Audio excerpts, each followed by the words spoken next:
Ramdam nyo na bang lamig ng simoy ng hangin? Nagkukumot na ba kayo sa pagtulog? Nagja-jacket na ba kayo sa umaga? O diba? Ibig sabihin, Disyembre na! Magandang araw! Laguna, Calabarzon, Luzon, Visayas, Mindanao, buong mundo na nakatutok sa ating ngayon live sa pamamagitan ng Facebook pages ng DZLB 1116 AM, ang Tinig ng Kaunlaran, at Bidani Network Program. Narito na naman po ang inyong programang hatid ay kaalaman at impormasyong pangnutrisyon dahil nutrisyon ang susi ng bayan tungo sa kaunlaran. Ito ang Bidani Nutri-Live. Hatid po sa inyo ng Barangay Integrated Development Approach for Nutrition Improvement Program ng Institute of Human Nutrition and Food, College of Human Ecology, University of the Philippines, Los Baños, at Radyo DZLB ang Tinig ng Kaunlaran. Ang inyong lingkod, Gen Garma po, Development Communication Operations Coordinator ng Bidani Network Program. At kamusta po mga kabidani at mga kanutri live ngayong malamig na araw ng Miyerkules, Disyembre 2, 2020. Malapit na nga talaga ang Pasko, no? Tuloy pa rin ang Pasko kahit may pandemya at ang dami natin kinakaharap. Malilimutan ba nating magpasko? Syempre hindi.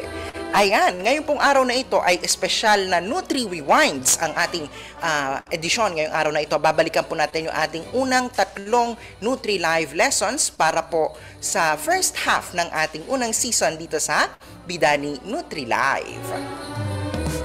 Alright, ngunit bago po tayo magpatuloy sa ating programa, narito po muna ang ilang mga paalala at ilang po mga anunsyo patungkol nga po sa ating programa dito sa Bidani Nutri Live. Una po sa lahat ay magkakaroon po tayo ng mga pagbabago sa ating schedule, no?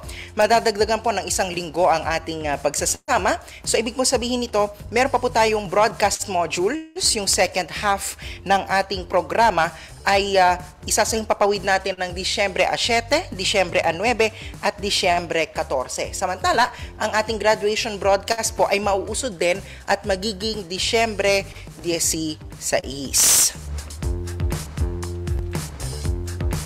Samantala, isa po uling paalala no, sa ating mga enrollees, sumagot po tayo sa ating Nutri-Quiz dahil ang inyo pong pagsagot sa ating Nutri-Quizzes ang magsisilbi po naming batayan para makakuha kayo ng certificate para sa ating mga enrollees. So ano po yung batayan natin? Kung kumpleto po kayo ng Nutri-Quizzes mula Quiz 1 hanggang Quiz 6, Certificate of Completion po ang inyong makukuha. Pero kung hindi po kayo nakakumpleto, pero nakakapag-submit pa rin po kayo ng Nutri-Quizzes, ay Certificate of Participation naman ang inyong makukuha. Siyempre, yan ang makukuha nyo pagdating ng ating graduation broadcast. At isa pa pong paalala ay para po dun sa ating mga Kanutri Live enrollees, lumahok po kayo dun sa ating Facebook group para mas mabilis yung ating komunikasyon sa isa't isa at saka para up-to-date kayo sa ating mga iba't ibang announcements, Nutri-Quiz questions at syempre para sa inyong mga komento at suhestyon tungkol sa ating programa. Bisitahin lamang ang Bidani Nutri Live enrollees Facebook group at mag-join po kayo dyan, okay? Alright, ngayon naman po ay balikan natin yung ating nakaraang episode at syempre pinaka-importante dyan ano nga ba yung mga sagot sa ating Nutri Quiz, ha? Narito na po ang ating unang Nutri Rewind.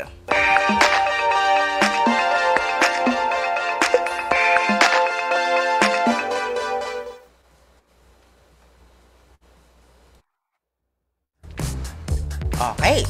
Balikan na po natin ang ating Nutri Quiz number 3 na patungkol naman sa Pinggang Pinoy, kung saan nakasama nga po natin dyan si Assistant Professor Marjorie Layosa. Okay, question number 1. Anong grupo ng pagkain ang mas malaki ang portion sa Pinggang Pinoy? Letter A, mga pagkain na nagbibigay ng lakas, enerhiya at sigla o Go Foods. Mga pagkain na tumutulong sa paglaki ng katawan o Grow Foods. O letter C, mga pagkain na pananggalang sa sakit o Glow Foods. Ang tamang sagot, letter C, mga pagkain na pananggalang sa sakit o Glow Foods. Kung maalala nyo, kalahati yun, di ba? Nung ating Pinggang Pinoy, Glow Foods yon. Question number 2, tama o mali? Ang dami ng pagkain sa Pinggang Pinoy ay nakadepende sa edad at kasarian. Ang tamang sagot, tama. Question number 3 na po tayo. Ang aktibong pisikal na pangangatawan ay mahalaga para sa isang malusog na pangangatawan. Ang tamang sagot ay tama.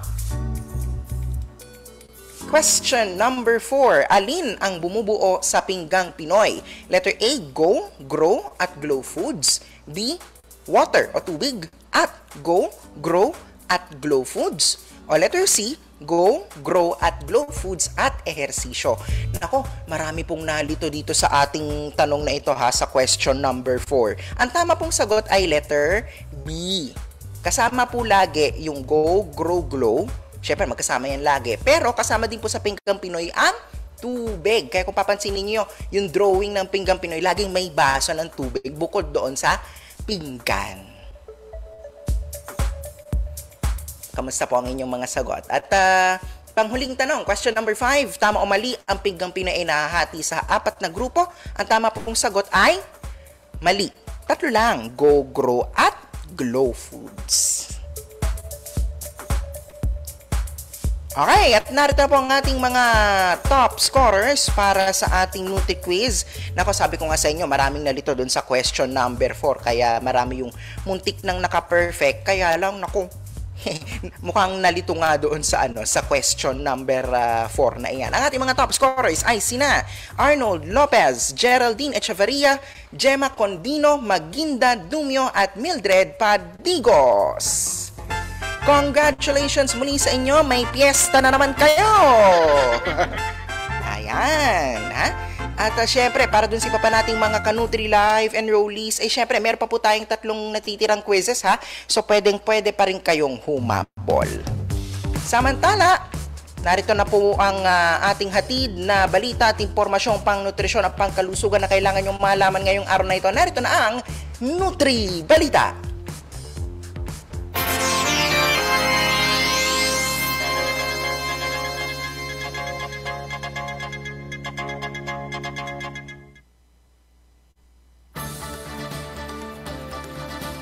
At para sa ating Nutri Balita para sa araw na ito, balitang community quarantine po muna ang rehiyon ng Calabarzon o Region 4A. Maliban sa lalawigan ng Batangas ay mananatili sa Modified General Community Quarantine o MGCQ. Yan po ay ayon sa rekomendasyon ng Interagency Task Force o IATF na inaprubahan ng Pangulong Rodrigo Duterte. Ang Batangas ay isa sa ilalim sa General Community Quarantine o JCQ. Gaya ng National Capital Region, Iloilo City, Tacloban City, Lanao del Sur, Iligan City, Davao City at Davao del Norte. Ang lahat ay mariin pa ring pinapaalalahanan na sumunod sa minimum health protocols gaya ng pagsusuot ng face masks, face shield sa mga establishmento, physical distancing at palagi ang paghuhugas ng kamay.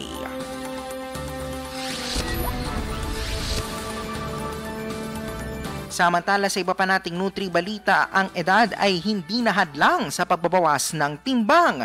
Ayon sa pag-aaral ng University of Warwick at University Hospitals Coventry and Warwickshire NHS Trust sa United Kingdom o UK, ang mga pasyenteng obese na edad 60 taong gulang o higit pa ay kayang magbawas ng timbang gaya ng mga nakababatang individual sa pamamagitan lamang ng pagbabago sa kanilang uri ng pamumuhay o lifestyle changes. Ang hospital-based program ay gumamit lamang ng lifestyle changes na nakaakma o nakatailor sa bawat individual na pasyente na nakafocus sa pagbabago sa dieta, pagbibigay ng psychological support at pag-iengganyong gumawa ng physical activities. Mayroong higit sa 50 comorbidities ang obesity na may iwasan habang bumababa ang timbang, gaya ng diabetes, osteoarthritis at iba pa. Base sa lead author ng pag-aaral na si Dr. Thomas Barber ng Warwick Medical School sa University of Warwick, hindi dapat maging hadlang ang edad sa lifestyle management ng sobrang katabaan o obesity. Kaysa hadlangan lalo ang access ng mga nakatatanda sa mga programang naglalayong magpabawas ng timbang, dapat raw ay pinapabilis natin ang daloy ng mga proseso sa mga ganitong programa. Ani Dr. Barber, kung hindi natin ito gagawin ay mas lalong malalagay sa peligro ang ating mga seniors sa pamamagitan ng mga miskonsepsyong nakabase sa edad.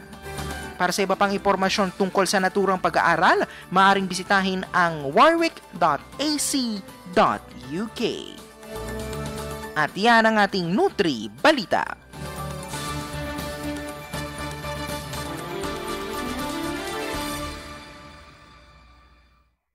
Here is the time, here is the time, here is the time.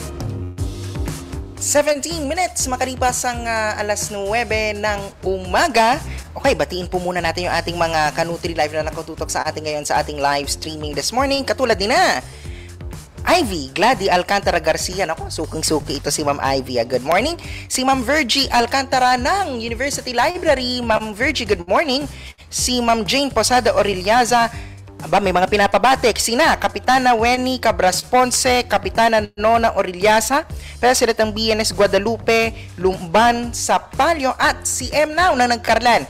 Laguna si Ma'am Jenny Bituin at si Tita Pam Gonzales. Nakaagapay din po natin sa ating palatuntunan bilang isa sa ating backup na hosts ng ating palatuntunan. Bumati din siya sa ating Facebook Live. Good morning sa lahat ng ating masugid na taga-subaybay, especially sa ating mga miyembro nga po ng Bidani Network State Universities and Colleges. Good morning po. Good morning. Nakakalat yan sa iba't ibang sulok ng bansa. At si Sir Leo Togado, Municipal Nutrition Action Officer naman yan ng Magdalena, Laguna. Good morning, Sir Leo. At si Ma'am Mau Ramon Salud.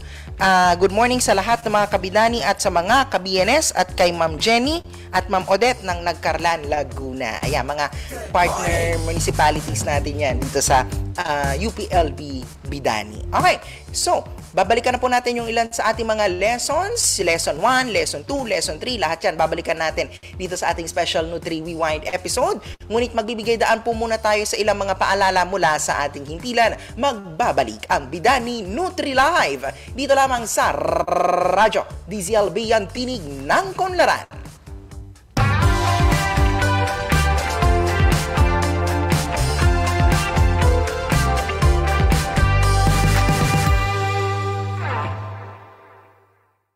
Habang pinagbubuntis mo ako, lahat ng kailangan ko, binibigay mo. Ang iron at folic acid supplement ay para sa maayos na paglaki ko at iwas anemia mo. Mga nanay, para po sa inyo ni baby to. Ang sarap ng pagkain ko ngayon! Gulay sa lugaw! At sabi mo, Nay, mabuti ito para sa akin. Iba't ibang pagkain nga ang hinahanda mo para sa akin.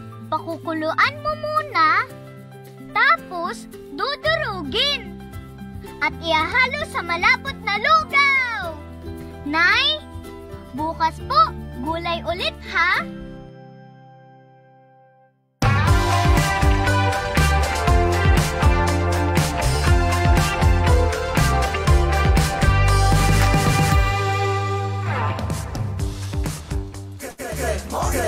Ito pa rin po ang Bidani Nutri Live dito lamang sa Radyo DZLB, ang tinig ng kaunlaran. Sa bayan po tayo napapakinggan at napapanood sa pamamagitan ng Facebook pages ng DZLB 11:16 AM, ang tinig ng kaunlaran at Bidani Network Program. At syempre sa ating Bidani Nutri Live Enrollees Group. Ngayon, balikan na po natin yung ating unang lesson dito sa ating Bidani Nutri Live Season 1. Yun nga po yung tungkol sa healthy diets o malusog na dieta. Ano nga ba mga dapat po nating alalahanin para makasunod tayo sa malusog na dieta? Yan po ang ating tinalakay kasama si Miss Maria Chandrina Makaneha, si Tita Chare, kapwa po natin University Research Associate dito po sa Bidani. Tunghayan po natin ito.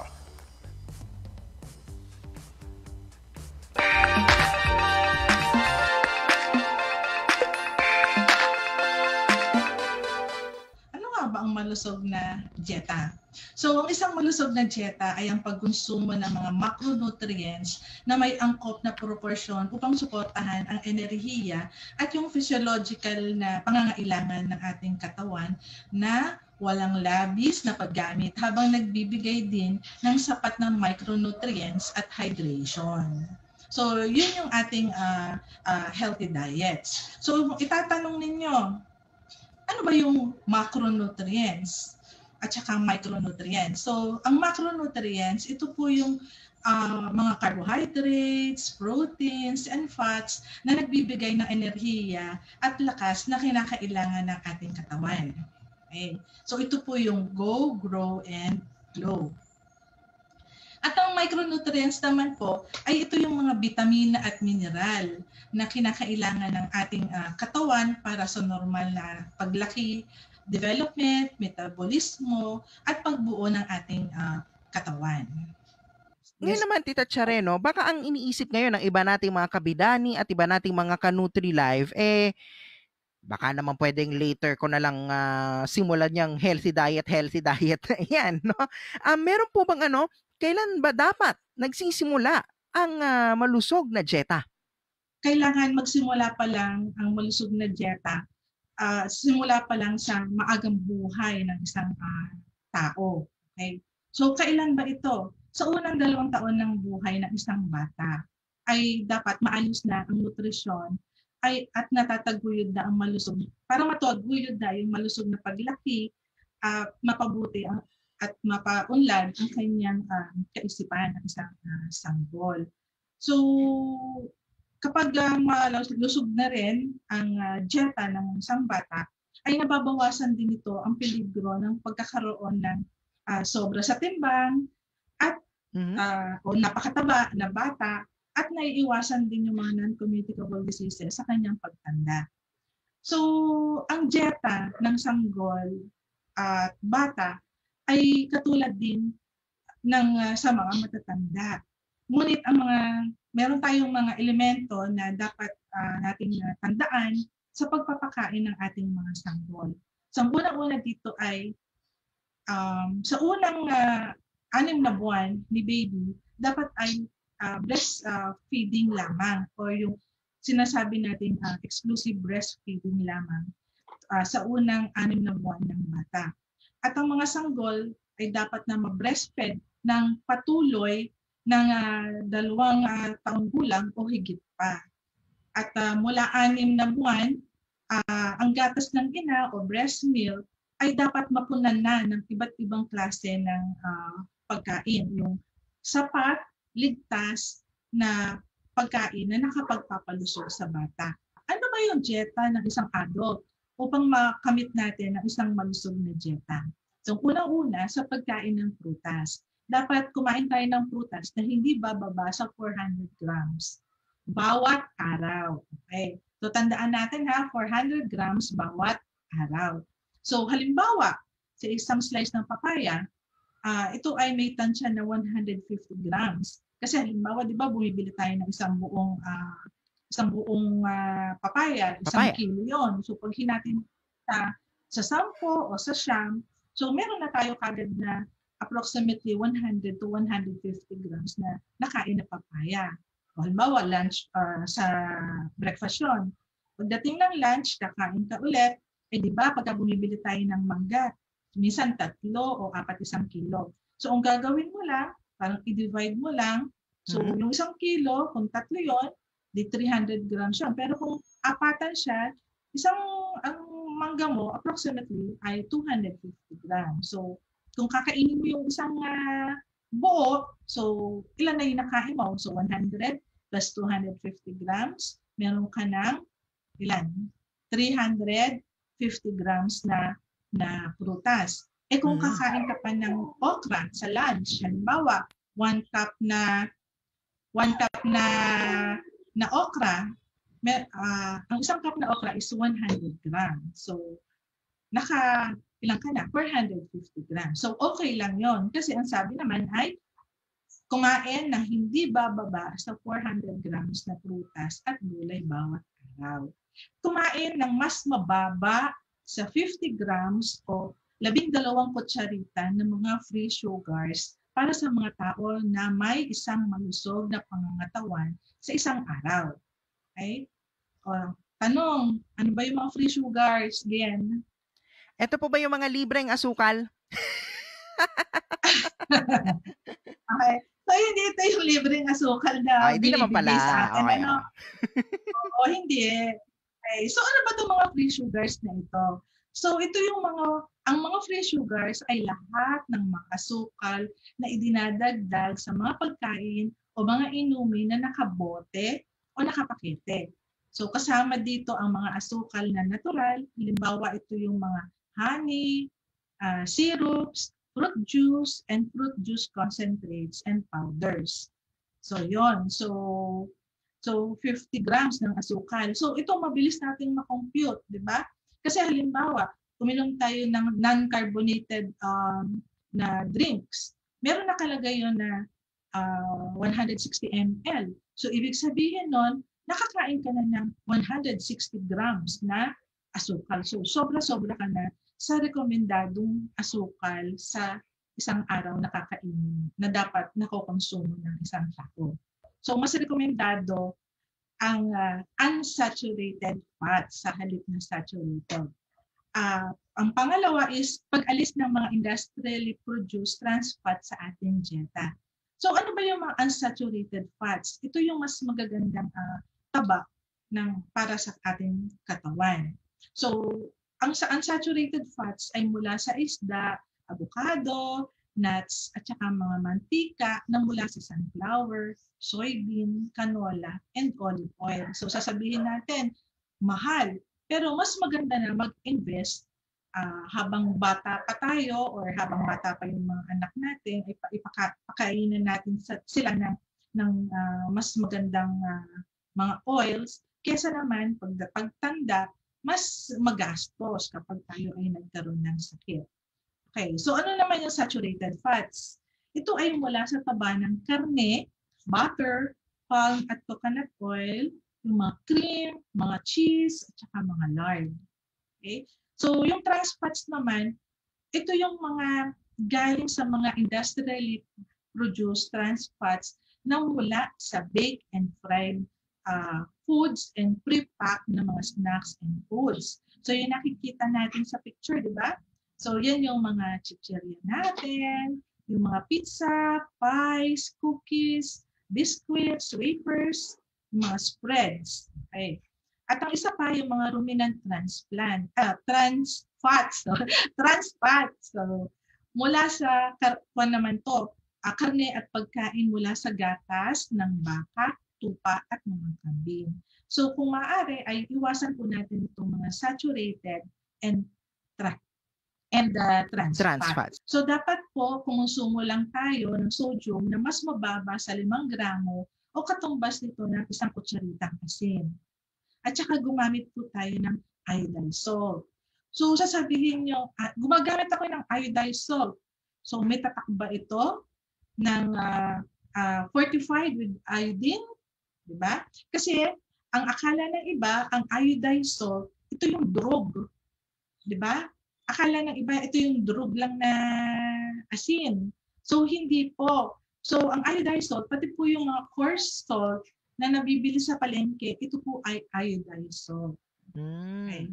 So ito po ay na-fortified ng iodine. So pagka bibili po tayo ng asin, tingnan natin kung may tatak na fortified with iodine. So ano yung practical na mga payo sa pagpapanatili ng malusog na dieta? So unang-una dito sa mga prutas. So palagi ang isama ang gulay sa pagkain, kumain ng sariwang prutas at hilaw na gulay bilang merienda. Okay? So kumain din ng mga sariwang prutas at gulay na nasa papanahon. Bakit? Kasi mas mura siya. Yung mga on season na mga fruits and vegetables. At kumain ng iba't ibang prutas at gulay. Kasi kapag naghain tayo sa ating pamilya na halimbawa 1 linggo o 2 linggo puro saging kasi ito lang yung nakikita natin, kung maaari ay hanapan natin ng iba pang klase na prutas. Meron namang papaya, di ba? O kaya bayabas. So para hindi po magsasawa ang ating mga anak. Pangalawa, sa mga taba. Okay, so napakasarap ng taba, di ba? So bawasan ang pagkonsumo ng saturated fats at trans fats. Okay. So imbis na magprito, pasingawin o pakuluin po ang ating mga karne, isda, or mga manok. So gumamit tayo ng toyo, canola, mais o sunflower oil imbis na mantikilya sa pagpiprito or paggigisa. Okay? Yes. Then tanggalin ang nakikitang taba sa ating karne. O kaya bumili na lang tayo ng walang taba sa mga karne natin. Then, kumonsumo po tayo yung mga produkto na may mga nakatatak na less fat o kaya non-fat na mga dairy products. So, pwede po yun. Then, limitahan din ang konsumo ng pritong pagkain at pre-pack na pagkain at merienda. Limitahan po ang pagkain ng asin at high sodium condiments kapag nagluluto at naghahanda ng mga pagkain katulad ng toyo, sarsa ng isda at beyond. At iwasan din po natin maglagay ng asin o high sodium na sarsa sa mesa. Iwasan natin yon na maglagay ng mga sausawan sa ating lamesa. Kasi sa pagluluto pa lang, dinadagdagan na natin ito ng pampaalat. Okay? Then, limitahan din natin ang pagkonsumo ng mga maalat na pagkain tuwing merienda at pumili ng produkto na mas mababa ang nilalaman ng sodium. Kaya nga po, sana mag-practice tayo na magbasa ng mga nutrition facts sa ating mga binibiling mga pagkain. Okay. So sa asukal naman po, sa asukal, limitahan natin ang pagkain ng mga naglalaman na mataas na dami ng mga asukal tulad ng matamis na merienda o candies. So dito rin sa mga nutrition labels din ay makikita nyo rin kung ilan yung sugar content niya. Then limitahan ang pag-inom ng mga asukal katulad ng mga soft drinks, mga energy at sports drinks at saka handang inumin ng mga tsaa at kape at flavored milk. So sa kape, iwasan natin yung mga 3-in-1. So pwede naman na tayo na lang magtimpla para nare-regulate natin yung sugar na ilalagay natin sa kape. At kumain din po tayo ng sariwang prutas at hilaw na gulay bilang merienda.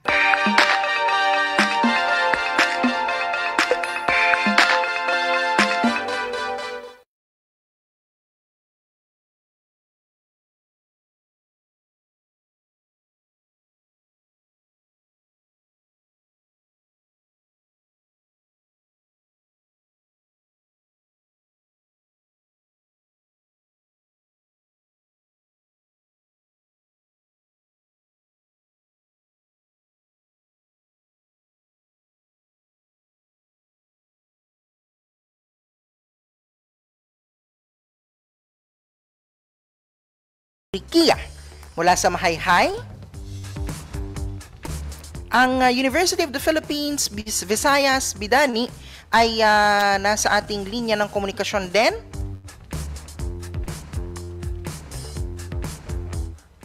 Okay.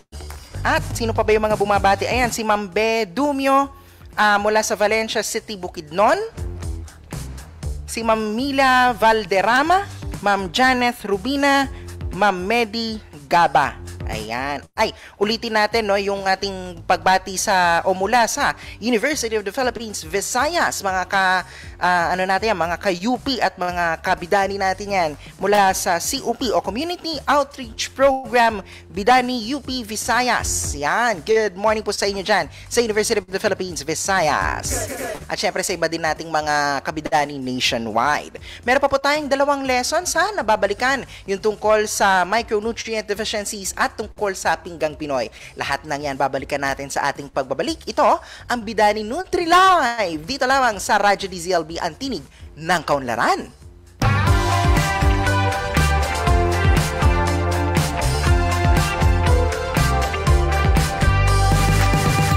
Ang sarap ng pagkain ko ngayon! Gulay sa lugaw! At sabi mo, Nay, mabuti ito para sa akin. Iba't ibang pagkain nga ang hinahanda mo para sa akin. Pakukuluan mo muna, tapos dudurugin. At ihahalo sa malapot na lugaw. Nay, bukas po, gulay ulit ha?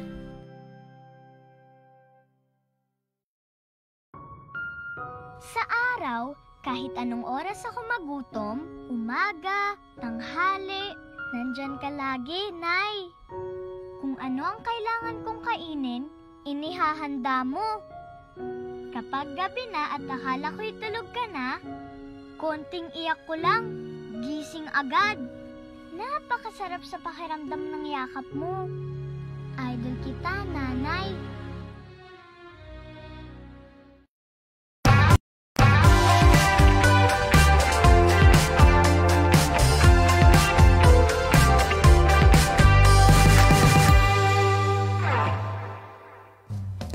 Ayan, nagbabalik po muli tayo sa Bidani Nutri Live. Hati po sa inyo ng Bidani at ng Radyo DZLB. Sabayan pa rin po tayo napapakinggan at napapanood sa Facebook pages ng DZLB 11:16 AM ang Tinig ng Kaunlaran at Bidani Network Program at sa ating Bidani Nutri Live Enrollees Facebook group. Ayan, muli gentle reminder po ha, i-like po natin ang Facebook page ng Radyo DZLB ang Tinig ng Kaunlaran para po kung kayo ay nanonood, makikita namin at kayo mababati namin na. Ayan, ngayon naman po, balikan natin yung ating pangalawang Nutri Talakayan na kasama na po natin dyan si Assistant Professor Angelica Navasero ng Institute of Human Nutrition and Food patungkol naman po sa micronutrient deficiencies. Balikan po natin, ano-ano nga po ba ang mga micronutrient deficiencies na laganap dito sa ating bansa at ano-ano ang mga paraan para matugunan po natin ang micronutrient deficiencies. Tunghayan po natin ito.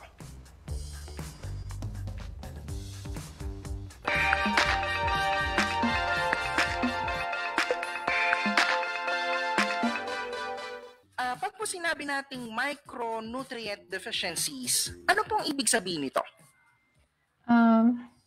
Ang micronutrient deficiency ay isang uri ng malnutrisyon na tumutukoy sa kakulangan ng sustansya sa katawan, particular na sa mga bitamina at mineral.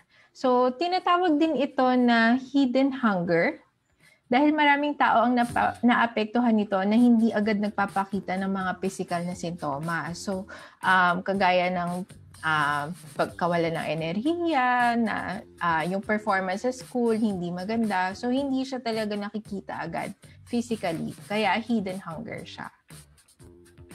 Ano-ano nga po ba yung mga uri ng micronutrient deficiency na common po dito sa ating bansa? Dito sa ating bansa, ang karaniwang micronutrient deficiency ay vitamin A deficiency, iron deficiency anemia, at iodine deficiency disorder. Ang mga dahilan ng micronutrient deficiency, una, yung hindi pagkain ng iba't ibang uri ng pagkain. Okay? Kailangan natin ng iba't ibang makakakuha tayo ng iba't ibang klase ng sustansya, lalo na ng vitamin at minerals, kung iba-ibang uri din ng pagkain ang kinakain natin.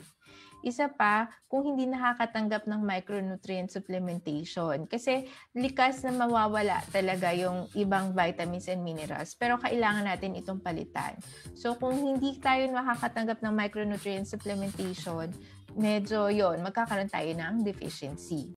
Isa pa is yung laging pagkakasakit. Dahil every time nakakasakit tayo, gumagamit tayo ng vitamins and minerals para makatulong na makarecover yung katawan natin. Kung lagi tayong nagkakasakit, nababawasan yun at nababawasan. Kaya tayo nagkaka-deficiency. And then yung pagiging undernourished din. Sa mga sangkulat bata, ang hindi pagpapasuso ng ina at hindi rin pagbibigay ng nararapat na complementary foods ay nagiging sanhi ng mga micronutrient deficiency. So napakahalaga na nagpapasuso ang mga ina natin kasi maraming vitamins at minerals na maibabahagi sa ating mga anak.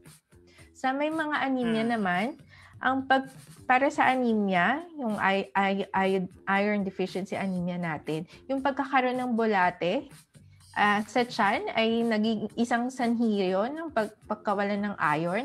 At sa mga kababaihan naman, lalo na sa mga nanay, ang madalas na panganganak, yung sunod-sunod na hindi tayo nagkakaroon ng time para makakuha ulit dahil laging nagdudugo kasi nanganganak, so nawawalan ka ng iron. At hindi yun dahil sunod-sunod siya, madalas ka nanganganak, hindi siya napapalitan.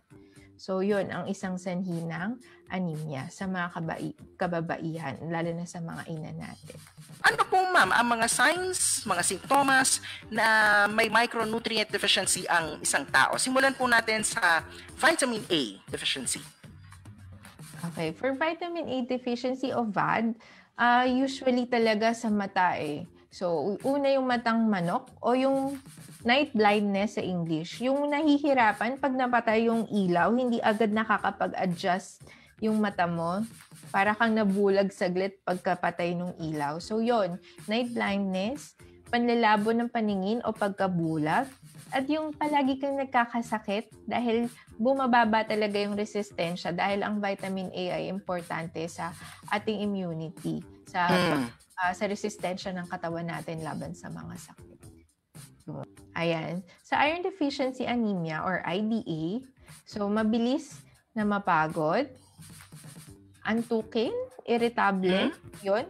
Kasi madalas, dahil nawawalan ka ng dugo, yung oxygen yung dinadala ng iron eh. So, hindi nakaka-circulate ng maayos yung dugo mo, kulang ng oxygen, kaya mabilis ka mapagod, maputla, makikita yun sa balat, yun, nagkakaroon ng headache, irregular yung heartbeat, nahihilo, yung medyo laging namamanhid yung iba-ibang parte ng katawan. Yun, mababa ang resistensya. At kung malala talaga, kasi dugo ito umiikot sa katawan. Pag sobrang kulang, ito yung ayaw natin mangyari na magli-lead sa death or kamatayan ng pasyente.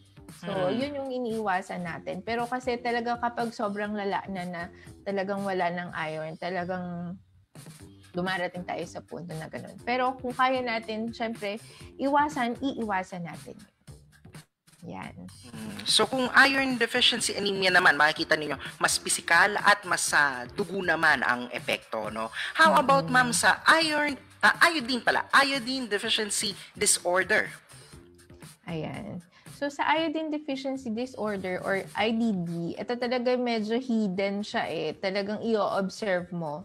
Una is yung sa mga bata, poor mental development, yung medyo hirap sa school, no? Yung hindi makaget agad, yun, may malaking epekto kasi yung iodine sa natin, brain development. Tapos isa pa yung bosyo o goiter. Yung makikita natin sa picture na nagkakita ng goiter, lumalaki yung sa natin, lalamunan. At para sa mga buntis, maaaring magresulta ito sa pagkalaglag ng bata o pagkakaroon ng mental retardation pagkapanganak. Kasi kagaya nga ng sinabi ko kanina, napaka-importante nito sa development, lalo na ng mga bata, kahit nasa tiyan pa lang. Kaya importante na maagapan ang iodine deficiency, lalo na sa ating mga nanay. So kung iodine naman po ang kulang, ang pinaka makikita natin, ayan, goiter, bosyo, no? Pero isa pa, kaya nga din po hidden hunger kasi mental development din ang naapektuhan. So ano po ba ang mga paraan upang masolusyonan o matugunan ang micronutrient deficiencies? Ayan. So maraming paraan at karamihan dito simple lang. Unang-una is micronutrient supplementation. Okay? Ito ang pagbibigay ng pharmaceutically prepared ng mga vitamins at minerals para sa treatment at prevention ng micronutrient deficiency. So halimbawa nito yung mga pinapatak na vitamin A sa ating mga bata at yung mga iron syrup at tablet na inirekomenda sa mga bata at buntis. Ayan. So meron pa food fortification. So, meron tayong Republic Act 8976 or the Philippine Food Fortification Act. So, hahanapin nyo to sa mga pagkain. Pero, mandatory lahat ng ating mga staple foods like yung ating bigas, mga harina, refined sugar, and cooking oil ay meron talagang vitamin A, iron, and iodine na fortification. Ito yung hanapin nyo itong diamond seal. Sangkap Pinoy Diamond Seal para sa mga mandatory fortification. Tapos kapag naman, square, ito yung voluntary fortification of processed food. So ito yung makikita natin sa mga snack packs natin. Yan. Ang iodized salt natin, gusto ko lang i-promote ulit lalo, na ang mga Filipino household kasi, para 61.6% lang daw ang gumagamit ng iodized salt. So, sana pataasin natin, sana lahat ng household ay gumamit ng iodized salt kasi napaka-importante ng iodine para sa ating katawan. Lalo na sa mga bata natin, mga lumalaki. Kung kaya natin yung gawing 100%, bakit hindi, di ba? Oo, yun ang goal natin. So, kasama siya sa food fortification. So, yung susunod is micronutrient powder. Siguro ang ating mga taga-subaybay na mga ka-Nutri-Live, lalo na yung mga naturuan na ng Bidani, very familiar dito. Ito yung mga powder na full of vitamins and minerals na hinahalo sa pagkain para sa karagdagang vitamina at mineral sa pagkain. So, ngayon marami na siya iba-ibang brands, no? Na ito, makikita natin, hindi ko na babanggitin isa-isa, no? Pero hinahalo siya sa pagkain, lalo na sa mga pagkain ng mga babies, no? Para i-help sa complementary feeding. And then, diet diversification, syempre ito yung pinakasimple. Sa mga, ito, for iron deficiency, ito yung mga iron-rich foods natin. So, yung mga karne natin, tapos prutas and gulay, ayan. Tapos, isa pa, para mas maganda yung absorption natin ng iron is, kumain din tayo ng mga foods na rich in vitamin C. Ayan. Tapos, ito naman yung mga iodine-rich foods natin. Siyempre, marami nito sa Pilipinas, ang ating mga seafood at ang ating mga prutas at gulay pa din. Ayun.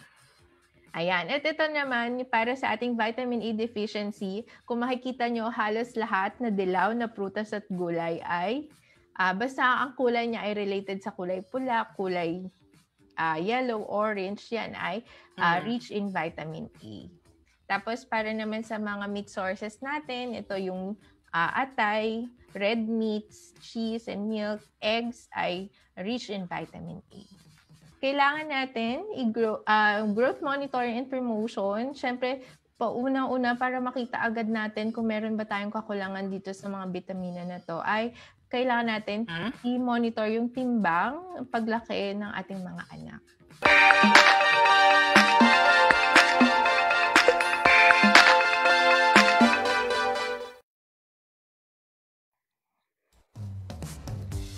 Alright, iwas na po muna ang inyong mga orasan. 49 na minuto makalipas ang alas 9 ng umaga. Dire-diretso na po tayo sa ating mga special na Nutri Rewind, no? Yung ating recap sa ating po mga naging talakayan itong nakaraang first half ng season 1 ng Bidani Nutri Live. Panghuli po nating babalikan ay yung ating tinalakay na Pinggang Pinoy, na isa pong visual guide o gabay na maaari po nating gamitin para po sa para sa ating sapat at wastong pagkain ng ating pamilya. Ayan, nakasama po natin dyan sa talakayan na iyan si Assistant Professor Marjorie Ann Layosa, kapwa din po natin ang taga-Institute of Human Nutrition and Food. Balikan po natin ang ating talakayan tungkol sa Pinggang Pinoy. Tunghayan po natin ito.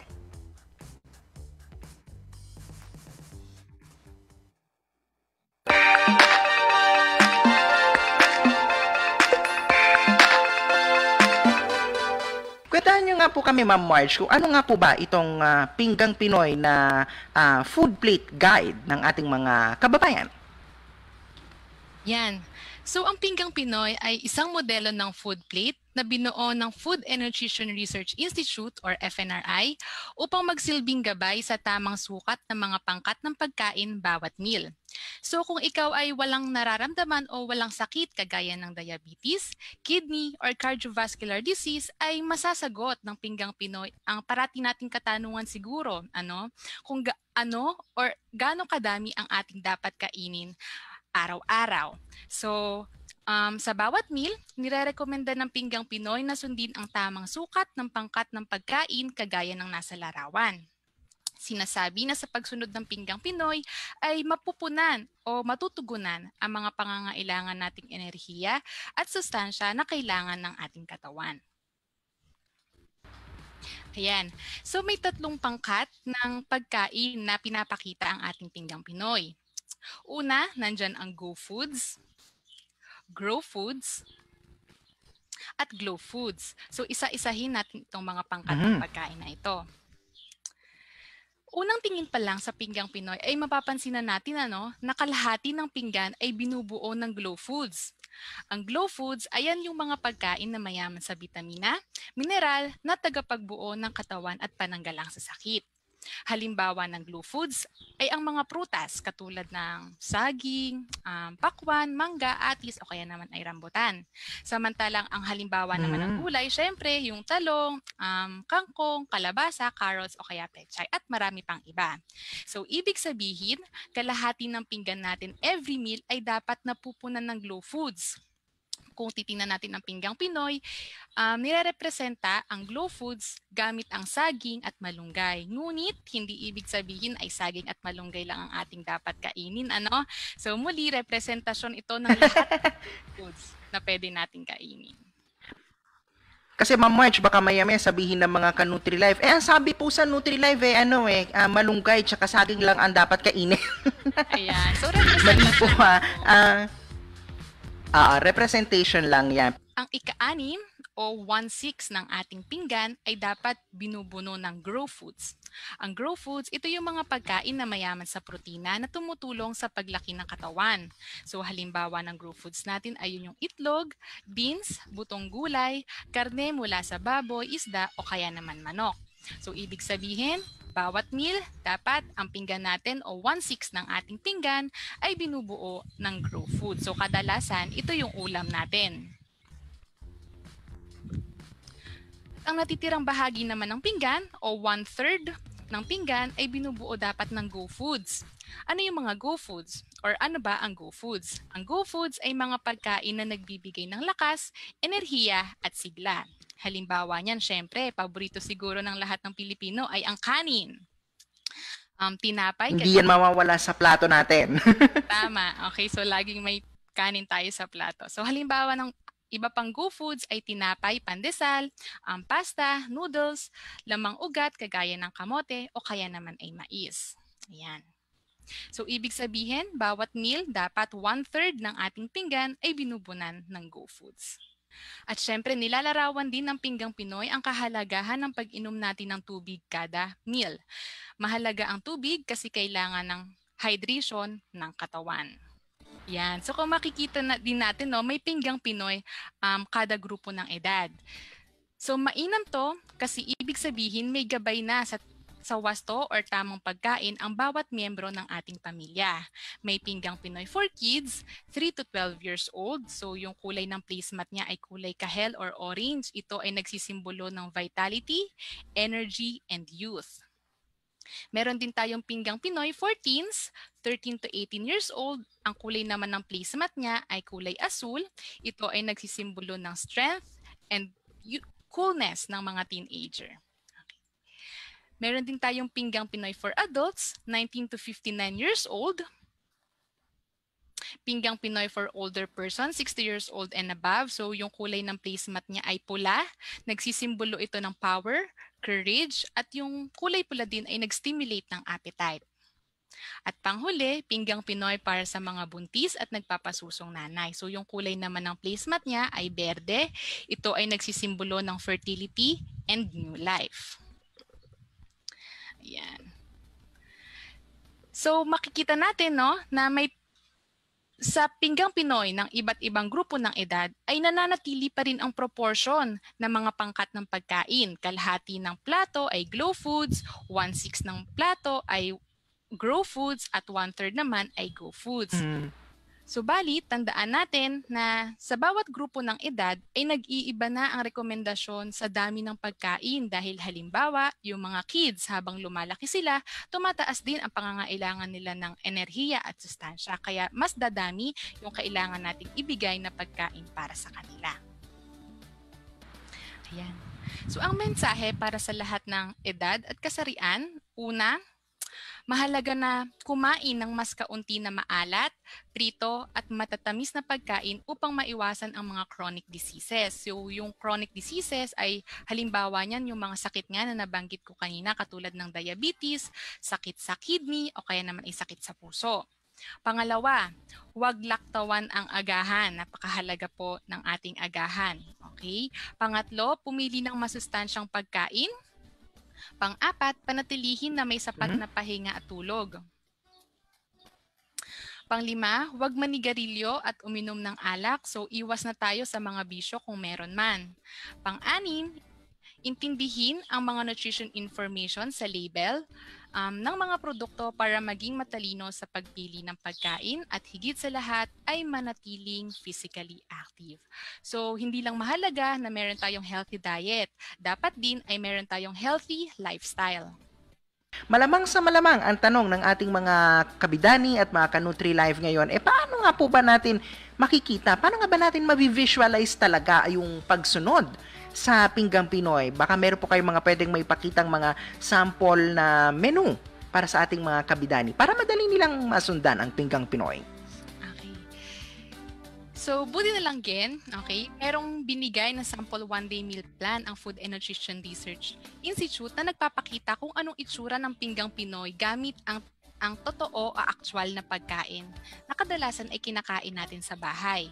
So for kids 3 to 12 years old, makikita na yung one-day meal plan para sa breakfast. Halimbawa ay pritong itlog, sinamahan ng kamote top salad with tomatoes, kanin, at prutas na saging. So kung makikita natin sa menu na ito ay kumpleto ang 3 sangkap or 3 pangkat ng pagkain sa Pinggang Pinoy. May go, grow, and glow. Kung sa dami naman, makikita natin itong sa isang pinggan. For 3 to 5 years old, makikita natin parang kalahati lang yung itlog na binigay at habang lumalaki ay isang itlog na ang binibigay sa kanila. So, ganun din yung kanin, paunti hanggang 1 cup of rice na to 10 to 12 years old. So, mas na-visualize natin ngayon, ano bang itsura ng Pinggang Pinoy? So, for the lunch, yung meal plan naman natin is chicken tinola with green papaya and malunggay, rice at saka mangga. So muli, ang 3 pangkat ng pagkain ay nandito. May grow foods mula sa chicken, may glow foods mula sa mangga, papaya at saka malunggay, at syempre yung go foods natin galing sa kanin. So muli, makikita natin kung yung proportion ay sinusunod naman bawat grupo ng edad. So for the dinner, pwede tayong magkaroon ng pritong galunggong, pinakbet, kanin, at prutas na pakwan. So muli, kumpleto ang ating 3 pangkat ng pagkain at sinusunod ang tamang proportion o dami ng mga pagkain na angkop sa grupo ng bawat edad. Ayan. So maaari rin tayong magkaroon ng merienda sa umaga, AM snack, at merienda sa hapon na PM snack. Siyempre, hindi mawawala ang kahalagahan ng pag-inom ng tubig kada meal. At siyempre, Yes, oo naman. gatas kada araw. Ayan. So, mas na-visualize natin, ito po ang itsura ng Pinggang Pinoy for kids 3 to 12 years old. So, for teens 13 to 18 years old, parang halos pareho lang yung one-day meal plan. Pero kung titingnan natin yung kabuuan ng pinggan, parang mas napuno na yung pinggan. Mas marami na siyang laman ngayon.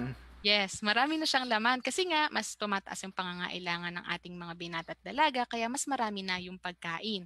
Pero nananatili ang proporsyon ng mga pangkat ng pagkain. So for breakfast, fried bangus, kamote top salad with tomatoes, rice at banana. So ayan yung itsura ng Pinggang Pinoy para sa ating mga binata at dalaga. So pareho pa rin ang menu for lunch, chicken tinola na may kanin at mangga. Pero makikita natin sa mga lalaki ay 2 cups na ng rice at sa mga babae naman ay 1.5 cups of rice na. Ang chicken leg din ng lalaki ay mas marami, 2 piraso, kumpara sa babae na 1 piraso lamang. Gayon din, sa ulam na isda, 2 sa lalaki, 2 din ang kanilang kanin, 2 cups ng kanin, at sa babae naman ay 1 piraso lang ng isda at 1.5 na cup ng kanin. So mahalaga pa rin na magkaroon tayo ng merienda sa umaga at hapon. At syempre, uminom ng tubig kada meal at uminom ng 1 baso ng gatas kada araw. Ayan, so pareho pa rin for adults. Makikita natin na pareho lang yung meal plan. Pero yun nga, katulad nung nabanggit ko kanina, ay iba na sa dami. So mas nagpareho na yung dami ng protina o ng grow foods pagdating sa 19 to 59 years old. So pareho ng 2 piraso ng manok, 2 piraso din ng isda. Ayan. For older persons, nakikita natin na nagsisimula ng umonte yung dami ng pagkain, no? Halimbawa, sa kanin na lamang ay 1 cup of rice para sa mga lalaki, halimbawa. Ayan. So, ganyan yung itsura ng pinggang Pinoy gamit yung actual na pagkain natin sa bahay. At panghuli, para sa mga buntis at nagpapasusong nanay, ayan. So, katulad ng nabanggit ko kanina ay pareho lang ang plato nila or pinggan nila for breakfast, lunch, dinner. Subalit, ang pagkakaiba ay sa merienda. Kung mapapansin po ninyo, sa pregnant, okay, isa lang yung suman, halimbawa, at pagdating sa lactating ay 2 suman na. Ito ay sa kadahilanan na ang mga nagpapasuso ay mas may mataas na pangangailangan sa enerhiya at sustansya as kumpara sa mga buntis. So, yung pagkakaiba na iyan ay makikita talaga natin sa, maaring makita natin sa kanilang merienda. Ayan. So muli, huwag kakalimutan uminom ng tubig kada meal at gatas araw-araw.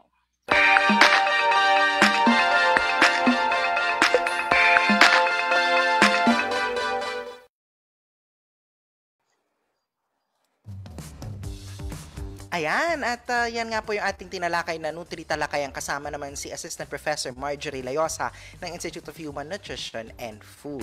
O diba, naging kaabang-abang at makabuluhan yung ating mga naging Nutri-talakayan ng ating mga unang season, o nung unang half. Yan, unang season. Ano, magtatapos agad ng season?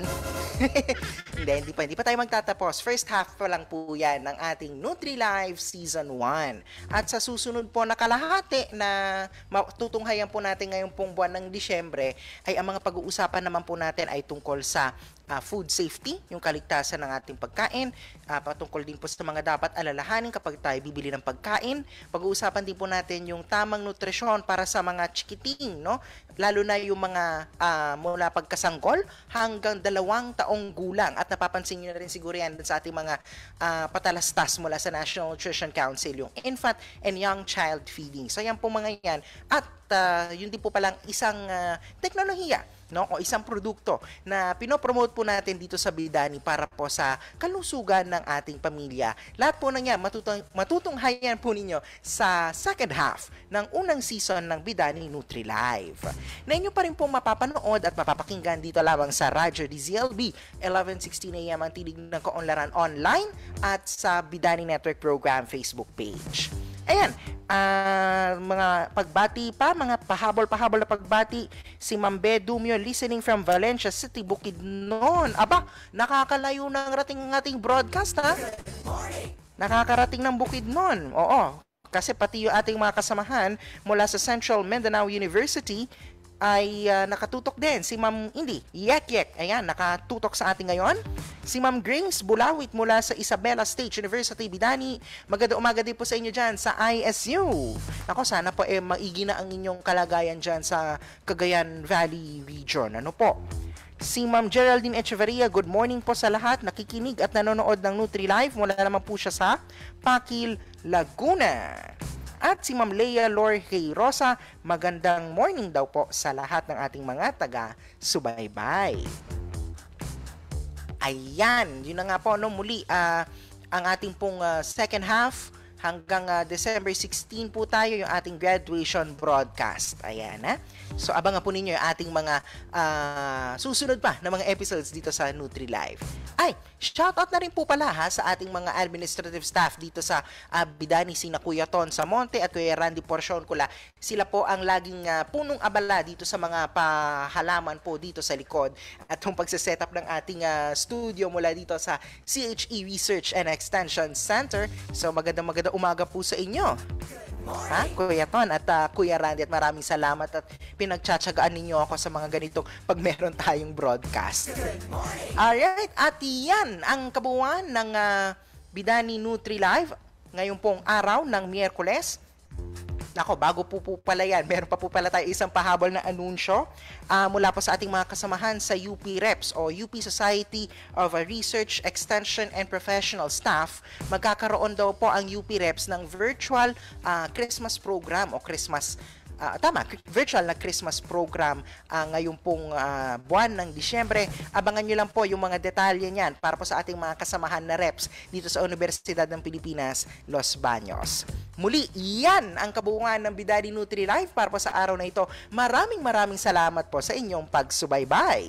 Para po tuloy-tuloy ang ating pag-connect sa isa't isa, abay, i-like po ninyo ang ating Facebook page, facebook.com/bidani.np.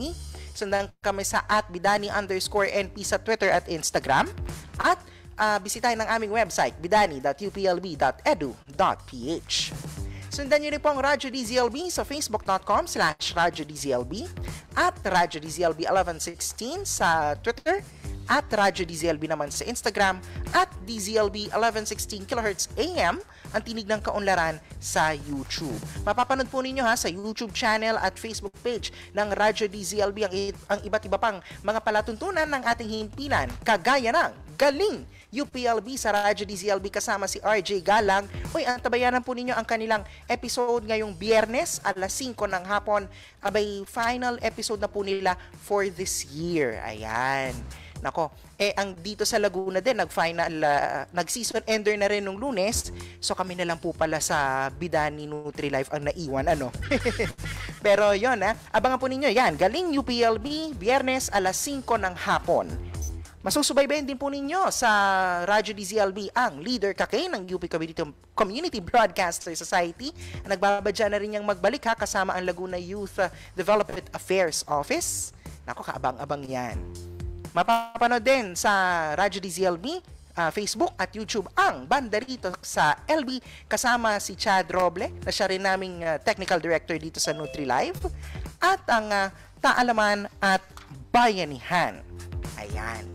Pakatutukan nyo yung mga past and present na mga programa ng Radyo DZLB. Mula po sa lahat ng bumubuo ng Bidani Nutri-Live, mula po sa UP Los Baños Bidani at Radyo DZLB, ang inyong lingkod, Gen Garma po. Maraming salamat sa inyong pagsubaybay. Lagi po nating tatandaan, nutrisyon ang susi ng bayan tungo sa kaunlaran. At ang lagi naming iniiwang pagpati sa inyo tuwing umaga ay... Goodbye, sweetheart. Goodbye. See you on Monday! Babay na po! Hi.